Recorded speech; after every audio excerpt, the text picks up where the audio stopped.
अजय शुक्ला जी, ये सवाल मैं अब आपके लिए रखता हूं कि क्या उत्तर प्रदेश सरकार अपनी नाकामी से और जो वित्तीय अनियमितता की बात जो सूर्य प्रताप सिंह जी कह रहे हैं, जो इस वित्तीय अनियमितता की बात जो इस एक्सप्रेसवे में सामने आ रही है, 5 साल की नाकामी, कुपोषण, बेरोजगारी, भ्रष्टाचार, इन सब चीजों पर, और उसके साथ साथ सरकार की ठोको नीति, जुडिशियल प्रोसेस को बाईपास करके किसी को भी, और खास करके एक जाति विशेष के लोगों को, मैं नाम लेकर के कहता हूं ब्राह्मण समाज के लोगों को, जिस प्रकार से निशाना बनाया गया, पिछड़े वर्ग के मंत्री को स्टूल पर बिठा कर रखा गया, तो ऐसे हालात में क्या उत्तर प्रदेश में जनता इन सब चीजों को एक्सप्रेसवे के सहारे भुला देगी?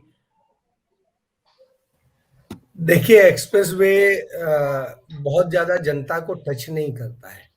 ये सिर्फ इसीलिए सारे ड्रामे हो रहे हैं कि जिनमें ये बताया जा सके कि किस तरीके से एक्सप्रेसवे हमने बना दिया, ये बना दिया, वो बना दिया। ये शो है असल में, चुनावी शो किए जा रहे हैं। इन इवेंट्स के जरिए ये बताने की कोशिश की जा रही है, अरे हमने जाने क्या क्या कर दिया। मुझे कोई मिला, यूपी से रिलेटेड था, और उसने मुझे बोला कि भैया योगी जी तो दोबारा आ रहे हैं। हमने कहा अच्छा, बहुत अच्छी बात है। बड़ा बड़ा काम किया है योगी जी ने। हमने कहा यार 2-4 कामें बता दो। तो काम तो नहीं पता है, लेकिन उन्होंने काम बहुत किए। तो सब यही स्थिति है कि काम बहुत किए हैं योगी जी ने, इतने काम किए हैं कि योगी जी दोबारा आ रहे हैं। मेरी बीवी भी कह रही थी, वो कहती है उनके यहाँ वो कोई एक बता रहा था, भाजपा वाले आते हैं उनके घर पे, तो वो कह रहा है बहुत काम किया है योगी जी ने, बिल्कुल बदल दिया है, कायाकल्प कर दिए है यूपी में, अपराध मुक्त हो गया है, सभी हो गया। हमने कहा ऐसा है, अब की बार जाना ना तो ट्रेन में बैठा दूंगा, तो चली जाना और अपने घर चली जाना। काहे को छोड़ने के लिए कहती हो भाई, जाके आप तुमको गाड़ी से वहां तक छोड़ता है, परेशान होता है, अपनी छुट्टी भी लेता है। तो समझ गए ना आप? तो ये स्थिति है।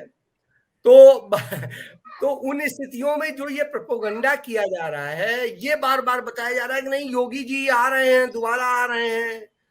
मोदी जी और योगी जी की जोड़ी जो है पूरा उत्तर प्रदेश को पता नहीं कहाँ क्या कर रही है, राम राज्य स्थापित हो चुका है। तो ये सब चीजें जो है इस प्रोपोगंडा के आधार पे जीतने की कोशिश की जा रही है। एक्सप्रेस वे असलियत में जिताऊ कोई चीज नहीं है। आप इसको देख लो, मायावती ने भी तो एक्सप्रेस वे बनाया था। मायावती ने जितना बनाया, मैं ईमानदारी से कहता हूँ, उतना अच्छा आरसीसी का एक्सप्रेस वे किसी ने नहीं बनाया। अखिलेश ने बनाया, बहुत अच्छा बनाया। और आप ये देखिए, उतने कम समय में, उतनी कम लागत में कहा बना दिया। वो 13,200 करोड़ रुपया खर्च हुआ उसमें, और 8 लेन है। और दूसरा वाला आप देख लीजिए। तो उन सारी चीजों में सूर्य प्रताप जी ने बिल्कुल सही कहा, ये सब बहुत बड़ा भ्रष्टाचार है, इसको तो जांच करनी चाहिए। आप तो कहते थे 13,200 करोड़ रुपए वाला एक्सप्रेसवे में लूट हुई है, उसमें तो लूट आप नहीं प्रूव कर सके, लेकिन इसमें जरूर हुई है, क्योंकि आपका 6 लेन है, और 6 लेन होकर के सिर्फ 341 किलोमीटर है टोटल, वो भी मैं ज्यादा ही बता रहा हूं। और इनका 302 किलोमीटर का सिर्फ एक्सप्रेस वे, और उसके साथ एडजॉइनिंग जोड़ करके 320 किलोमीटर है जी। और आप 8 लेन। भ्रष्टाचार की बात कर रहे हैं अजय शुक्ला जी, भ्रष्टाचार की बात आप कर रहे हैं। किस डिपार्टमेंट में भ्रष्टाचार नहीं है उत्तर प्रदेश सरकार के, जहां राज्य के 90% बच्चे जिन स्कूलों में पढ़ते हैं, चाहे वो किसी भी कैटेगरी के गरीब लोग हों या मध्यम वर्ग के लोग हों, उनके बच्चे सरकारी स्कूलों में पढ़ते हैं। वो स्कूल कॉन्ट्रैक्ट टीचर, स्वेटर बुनती हुई टीचर जाती हैं, और गुटखा खाते हुए टीचर जाते हैं, जिनको A+B का होल स्क्वायर नहीं आता, उनसे पढ़ने को मजबूर है। ये उत्तर प्रदेश की मौजूदा शासन व्यवस्था की सच्चाई है। नहीं, दूसरी इसके सच्चाई साथ में साथ और देख लीजिए अभिषेक, डॉक्टरों की बता देता हूं आपको। 40,000 टीचर्स के पोस्ट खत्म किए जा रहे हैं। जो प्राइमरी स्कूल्स हैं वो कारपोरेट को दिए जा रहे हैं। एक साजिश मैं हो रही, डॉक्टरों क्योंकि उन स्कूलों की संपत्ति है बहुत बड़ी, वो मैं सारे डॉक्टरों एसेट्स की जो है वो सच्चाई सब दिए आपको जा बता रहे देता हैं। हूं। डॉक्टरों की एक सच्चाई ये है कि जो बिहार के सीमावर्ती इलाके में जो डॉक्टर पोस्टेड है, उनमें से कई सारे डॉक्टर हैं जो उत्तर प्रदेश में प्राइवेट प्रैक्टिस यहाँ अलाउ नहीं है, तो बिहार में जाकर के प्राइवेट प्रैक्टिस कर रहे हैं और यहाँ अटेंडेंस बना रहे हैं या बनवा रहे हैं किसी तरह से, चाहे वीकेंड क्लिनिक हो या हफ्ते में 2-3 दिन का क्लिनिक हो। बिल्कुल यही स्थिति मध्य प्रदेश, राजस्थान, दिल्ली और हिमाचल उत्तराखंड से लगे इलाकों की है। तो ये उत्तर प्रदेश में भ्रष्टाचार का नमूना कई जगह देखा जा सकता है। सरकार कैसे ये दावा कर रही है?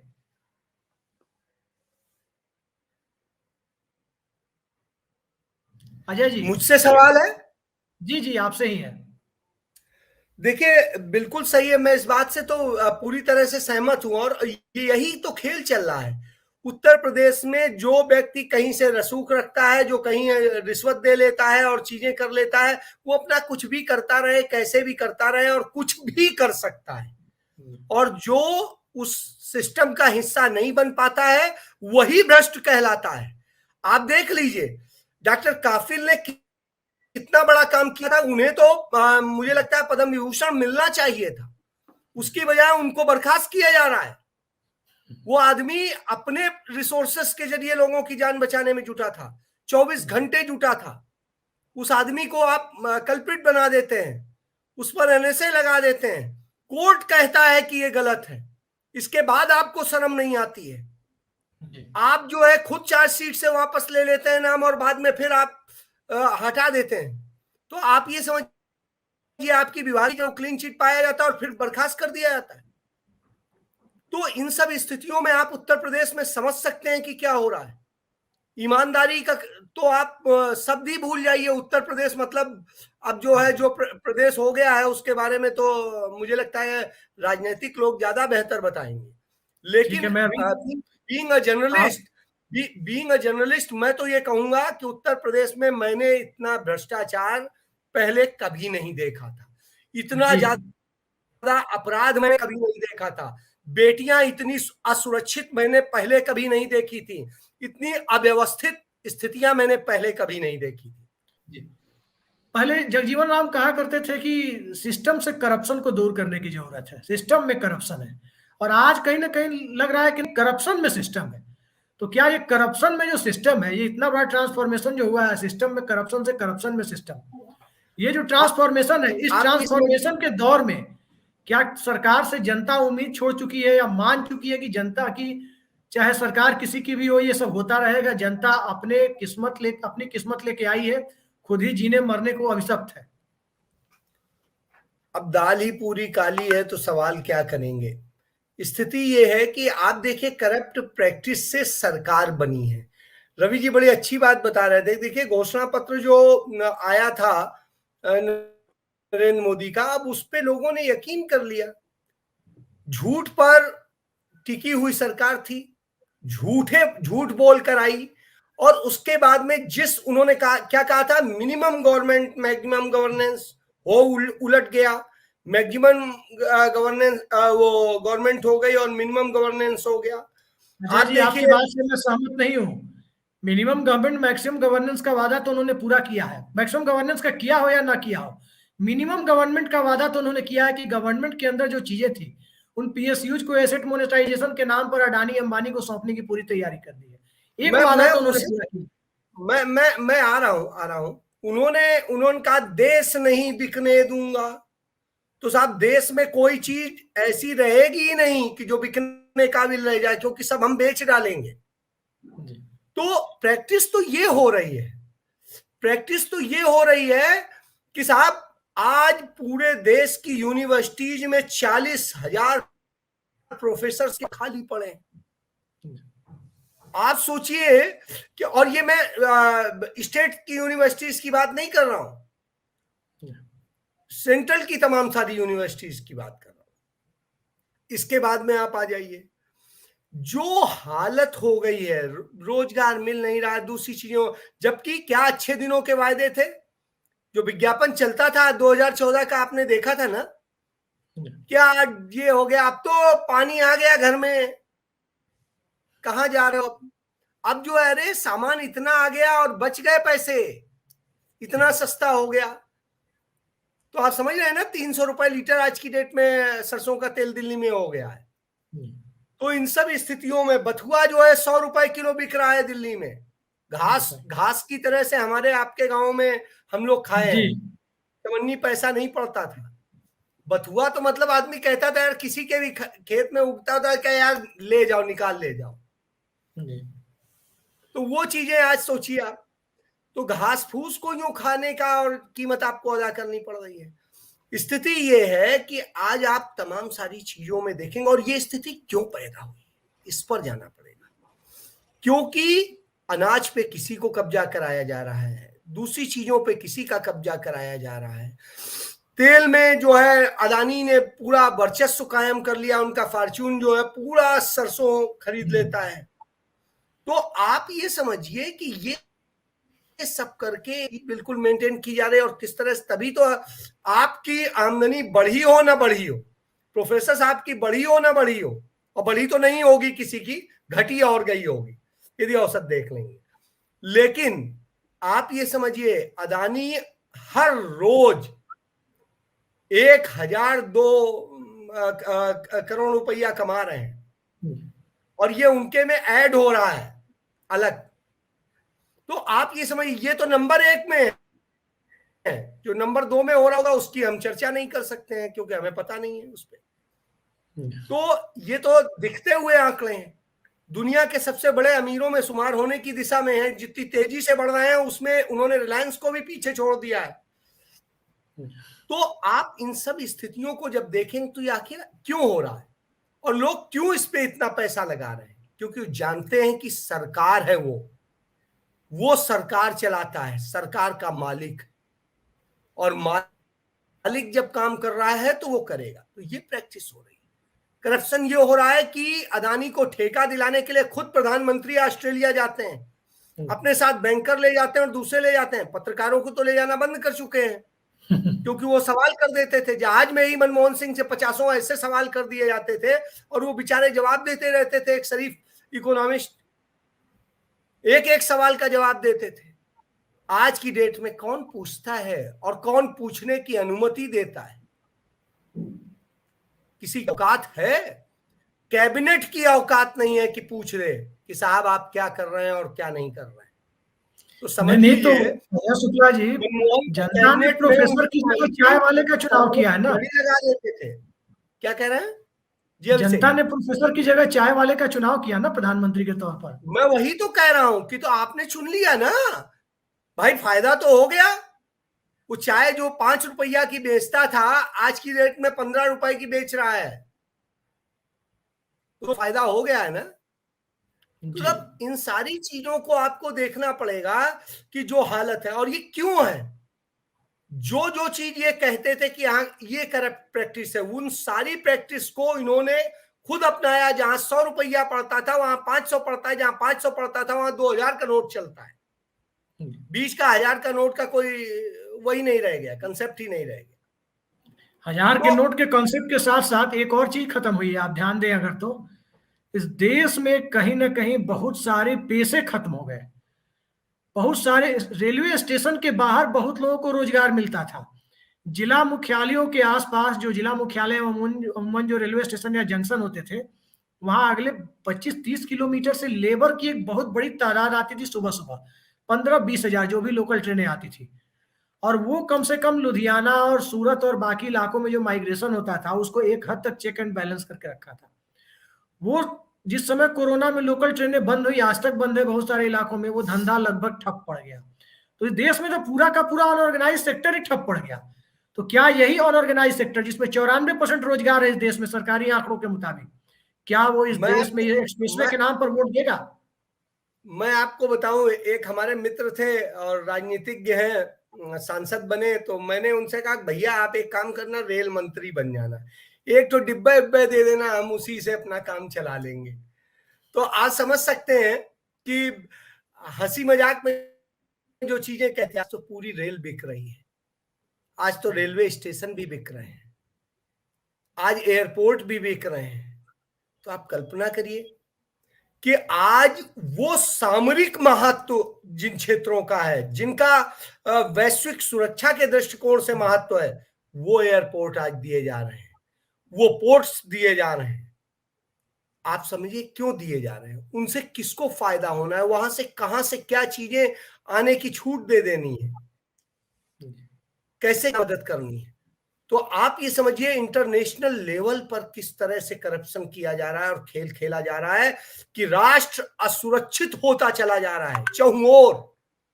आज चाइना कब्जा कर लेता है हमारी सैकड़ों एकड़ भूमि पे और किलोमीटरों की भूमि पे।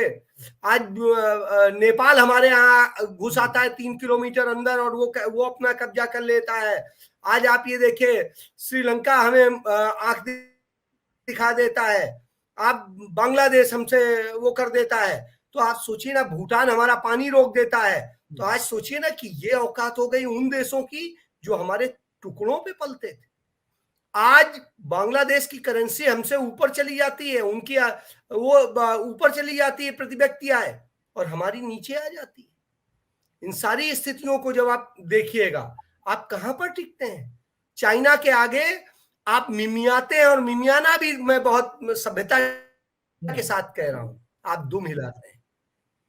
तो वो घुस के आपके 2 दर्जन सैनिकों को मार डालता है। हिंदुस्तान के आजाद भारत के इतिहास में किसी लड़ाई के अलावा तो ऐसा कभी नहीं हुआ था। तो वो होता है आजाद भारत के इतिहास में 1947 से लेकर 2014 तक जितने सैनिक मरे हैं बैटल को छोड़ के, उतने टोटल की संख्या यदि कर लीजिएगा तो उससे 2014 से लेके 2021 का जो छमाही था तब तक मर चुके जी। तो आप ये समझिए कि कंट्री कहां पर है और किस जगह है। आपने उन्हें कौन से इक्विपमेंट दे दिए हैं कि वो बच जा रहे हैं।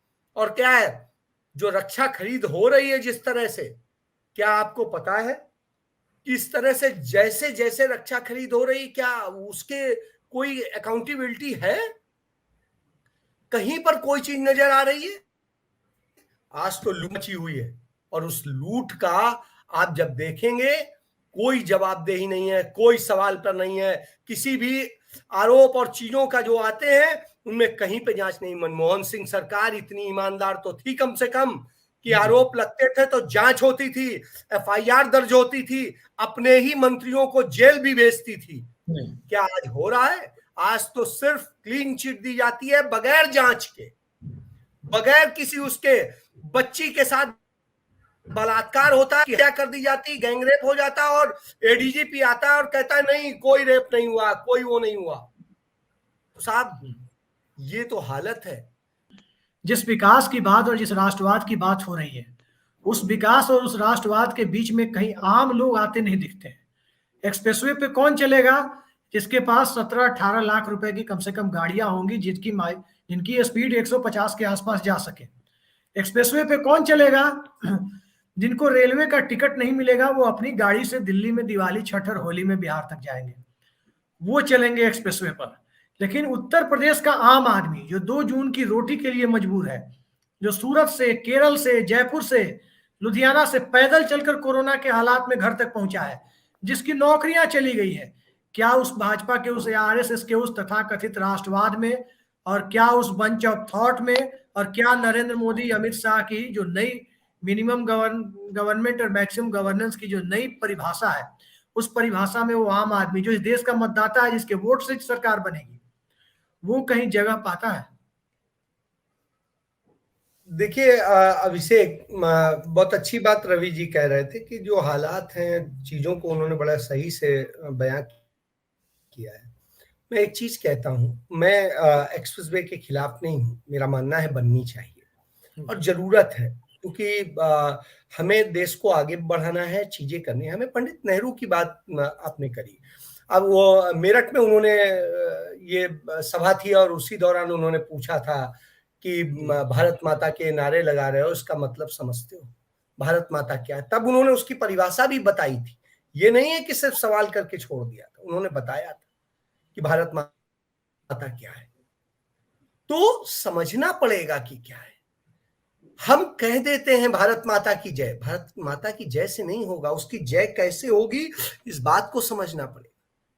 उसमें वो जनता भी समाहित है, वो सबको ही समाहित है, उसमें वो प्रकृति भी समाहित है, उसमें वो सीमाएं भी समाहित है, उसमें सबकी खुशहाली भी समाहित है, उसमें वो खेत भी समाहित है, वो किसान भी समाहित है, उसमें वो हमारी बेटियां भी समाहित हैं। तो आप ये समझिए, आपने सबके खुशहाली के लिए क्या किया है। एक्सप्रेसवे बनाइए, बिल्कुल बनाइए, इंडस्ट्रीज ग्रो करें, इसके लिए आप काम कीजिए, क्योंकि जब वो ग्रो करेंगी तो लोगों को रोजगार मिलेगा, काम मिलेगा। उनके लिए आप अच्छे इंफ्रास्ट्रक्चर्स दीजिए, लेकिन उनके 10.5 लाख करोड़ रुपए के उनके बैड लोन आप माफ कर देते हो, और उस किसान का 500 रुपया के लिए नीलामी का नोटिस पकड़ा जाते हो। तो सोचना ये पड़ेगा। आदिवासियों को उनके घरों, मतलब उनके जंगलों से निकालकर आप कब्जा करवाने का काम करते हो और कहते हो आदिवासी हीरा है, और हीरा निकालने के लिए उन्हीं आदिवासियों के जंगल और उन्हें काट डालते हो उसी राज्य में। तो ये है सोनभद्र में किस तरह से आदिवासियों को मार डाला गया, एक शब्द नहीं निकला है, एक नेता नहीं बोला। संवेदना के नाम पे आपके पास क्या था?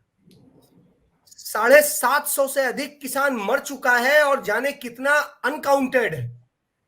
रोजाना हमारे देश का 30 किसान आत्महत्या कर रहा है। इन सब हालात के बावजूद आप उनके समृद्धि के लिए क्या कर रहे हो? जो करोड़ों युवा, करीब 45 करोड़ युवा और दूसरे लोग जो अधेड़ हैं, वो अपना रोजगार खो बैठे हैं। आप बताइए उनके लिए क्या कर रहे हैं? उन्हें भिखारी बना के आपने छोड़ दिया है कि 80 करोड़ को हम मुफ्त अनाज दे रहे हैं, और अब एक वो भी नया बंद टर्म दिया गया है अजय शुक्ला जी, एक नया टर्म दिया गया है। जैसे नरेंद्र मोदी जी की सरकार में देखा जा रहा है कि नाम बदले जा रहे हैं, हबीबगंज का नाम बदला गया, मुगलसराय का नाम बदला गया, इलाहाबाद का बदला गया। उसी तरह विकलांगों का नाम बदल के दिव्यांग किया गया, बेरोजगारों और किसानों का नाम भी बदल करके आंदोलन जीवी शब्द दिया गया है। मैं यही कहना चाहता हूं कि नाम बदलने पे, एक नाम बदलने पे करोड़ों रुपए का खर्च आता है। आपको पता है कि तमाम सारे दस्तावेजों में सब जगह उनको चेंज किया जाता है, और कितना बड़ा खर्च आता है। एक छोटी छोटी चीजों पे आप यूं करके पैसा, किसका पैसा बर्बाद कर रहे हो? तुम्हारे बाप का पैसा है, हमारा पैसा है, हम टैक्स देते हैं। 30% टैक्स देता हूं, उसके साथ साथ इनडायरेक्ट टैक्सेस की बात करेंगे तो टोटल मिला करके करीब करीब 60% हम टैक्स देते हैं। मतलब तुम्हारे लिए कमा रहे हैं, 100 रुपया कमाते हैं, 60 तुम्हें दे देते हैं। हवा में आप बात करते हैं। हमारे पैसे से आप बर्बादी कर रहे हैं, हमारे पैसे से आप अय्याशी कर रहे हैं, अपने लिए राजमहल बना रहे हैं, अपने लिए जाने क्या क्या कर रहे हैं, अपने लिए दुनिया का सबसे लग्जरी प्लेन खरीदते हैं। क्या बात कर रहे हैं? आप कहते हैं आप संत हैं, और संत जो है, संत किस तरह की गाड़ियों से चल रहा है और किस तरह के उसमें रह रहा है, और क्या दिखवाया था जब बने थे मुख्यमंत्री? तो यही शो किया गया था, अरे एसी हटवा दिया, ये हटवा दिया, वो हटवा दिया। और साहब सभाएं होती हैं, वहां पर भी एसी लगते हैं। गांव में जाते हैं तो कालीन बिछाई जाती है, रेड कारपेट बिछाई जाती है, तब ये चलते हैं। आप संत हैं? किस बात के संत हैं भाई? क्या संत का आपने काम किया है? तो कुल मिलाकर के सिर्फ ड्रामे हो रहे हैं। मंदिर के नाम पे हमसे पैसा लिया गया है बनाने के लिए, आपसे लिया गया है, सबने चंदा दिया है, कहीं ना कहीं धर्म के प्रति एक आस्था के कारण, और उसमें लूट हो रही है। तो इतने लुटेरे हो तुम कि हमारा चंदा भी खा जाओगे, हमारे वो खा जाओगे। जब देश के लोग मर रहे थे इलाज के अभाव में, दवाओं के अभाव में, ऑक्सीजन के अभाव में, आप पीएम केयर फंड, एक प्राइवेट फंड बना करके उसे सरकारी फंड जैसा दिखा करके और शो करके उसमें पैसा जमा, और उस पैसे का इस्तेमाल अपने सियासी फायदे के लिए, वोट बैंक के लिए करते हो। तो जब यह हो रहा हो तो इस देश में आप क्या उम्मीद करेंगे?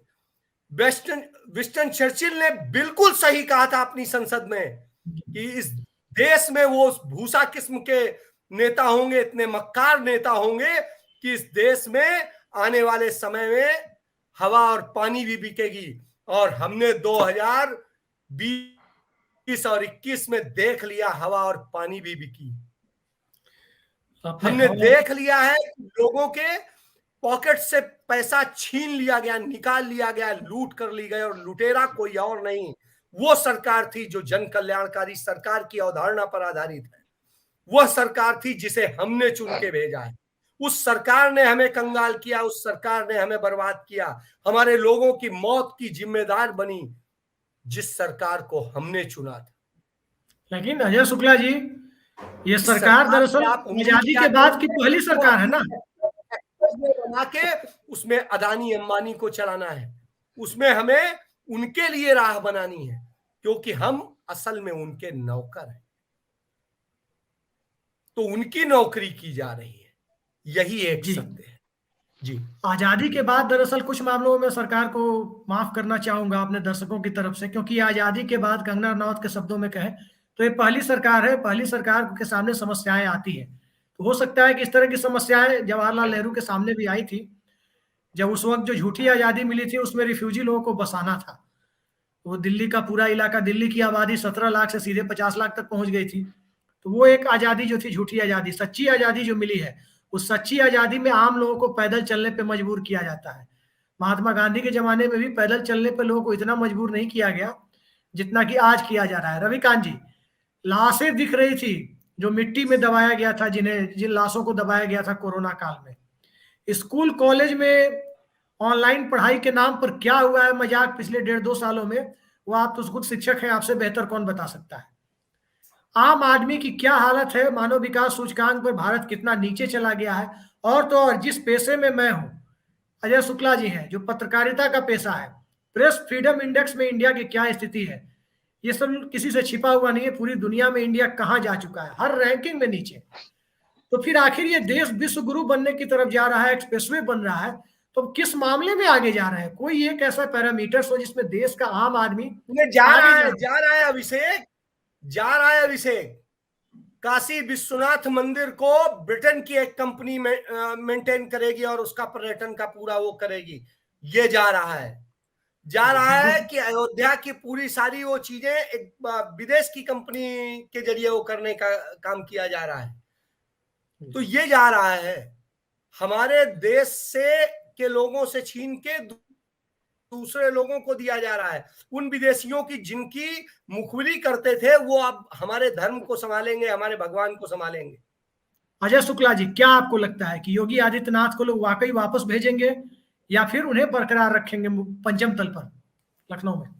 देखिए, मैं ये जनता का फैसला होता है, जनता करेगी। मैं आप तो ये यूपी घूम के आ रहे हैं, आप पूर्वांचल से लेके सहारनपुर तक। मैं वही आ रहा हूँ, जनता फैसला करेगी। जनता ने मुझे जो बताया, उसने जो पीड़ा बताई, मैंने वो आपके चैनल पे बता दी कि जनता की ये पीड़ा थी, मेरी पीड़ा नहीं थी। मैं तो ऐश से जी रहा था, मैं तो एयर कंडीशन में खूब खा रहा था, मोटा भी हो गया था, मेरा वजन 10 किलो बढ़ गया था। तो मुझे नहीं हुए थी, ये समस्या हुई थी उस जनता को जिसका वजन आधा हो गया था, जो मर रहे थे, सुकड़ रहे थे। जब उन्होंने ये अपने दर्द बताए हैं तो वो अपने दर्द का हिसाब कैसे लेंगे?